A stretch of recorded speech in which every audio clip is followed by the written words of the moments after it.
Good morning, Year 5, and welcome to your English lesson. And today is going to be a slightly different English lesson because you are going to still be thinking about your legend tales that you've written, but you're going to be imagining that you are publishing them. And today and tomorrow, we're going to have a look at some of the key things that you need to include if you're publishing your book and how you can make that really effective to try to draw a reader in, to try and pitch it to your audience because, well, you'll find out. But first of all, your starter is to have a go at adding a fronted adverbial to this sentence. On the scaffold, there are three sentences for you to add fronted adverbials to. It's the same sentence each time, but it's just to have a go at changing the tone. Can you change the image of the town and change what the reader is thinking just by changing the fronted adverbial? So when you're ready, come back, unpause the video, and I'll go through the ones that I came up with, and we'll talk about how they make it seem different. So we've got, as dawn was breaking, the town slept peacefully. Now, obviously, that means that it is early in the morning, which is a perfectly reasonable time for a town to be sleeping. Dawn was breaking has got quite idyllic connotations. It sounds picturesque, it sounds peaceful, it sounds beautiful, sounds very similar to that sort of lovely alpine town that we were describing. Now, the second one, however, builds some tension up. Unaware of what was about to happen, the town slept peacefully. Now, the suggestion is that something bad is going to happen to the town, or certainly something significant is going to happen to the town. And because they're asleep, it makes it seem as though they're completely unaware of it as well. It just adds to that. So those two sentences give us a real different experience as a reader. In the top one, we're quite calm, we're quite peaceful about it. In the second one, suddenly we're quite nervous about what is going to happen to the town. So that's my ideas. Have a go at fitting in your ideas.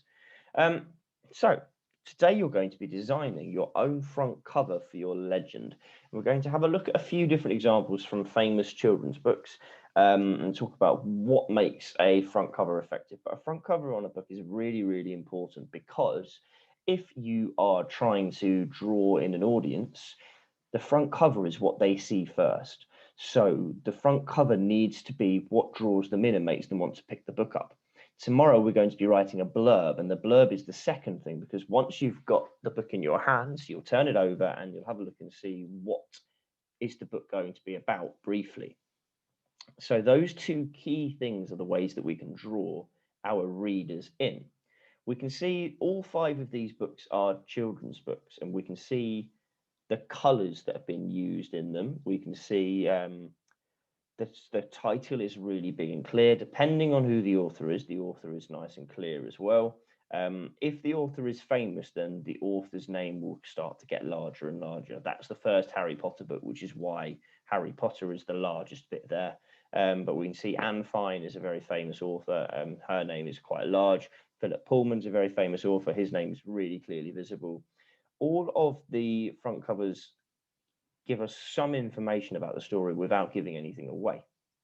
So those are some ideas, and we've talked about as well about how the bright colours, especially for children's books, are more likely to draw people in. I wanted to show you a couple of other designs as well. So these are called minimalist, and for stories that are well known.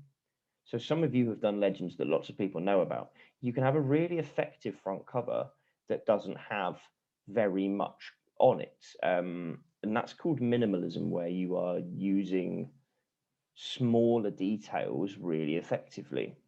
So if, like me, you are not the most confident artist and you've done a story that people know about, you might be able to pick a key feature from that story that you could focus on. For example, if you've done a version of the Pied Piper of Hamelin, you could do sort of a minimalist version of the instrument if you wanted, or if you've done Robin Hood, you could do his iconic hat. There are ways that you can make a really effective cover without it being too busy. So I've picked one front cover in particular. I've picked the front cover for Harry Potter and the Philosopher's Stone so that we can see what are the key parts. So we've got the name of the story really clearly. You can see on Harry Potter, it's got its own section at the top, so it's not over the top of any pictures, but on other ones, it is over the top of some pictures, but normally it's somewhere that it's easy to read. If it had the Gruffalo down here, where it was quite busy, then it would suddenly get quite hard to read. We've got the name of the author. Again, depending on who the author is, depends on how large the author's name is. And if there's an illustrator, you'll often have the illustrator's name there as well. A colourful picture relating to the story, but you don't want to give too much away. You don't want your picture to be relating to the resolution in your story. You want it to either relate to the build-up or to the problem. And then a review that's usually from a newspaper or a magazine. So your job is to design a front cover for your legend tale as if you were publishing a book, and either annotate it like I have done here, explaining why you've gone for the things you've gone for, or write a short paragraph explaining the decisions that you've made. And there's a few things for you to think about.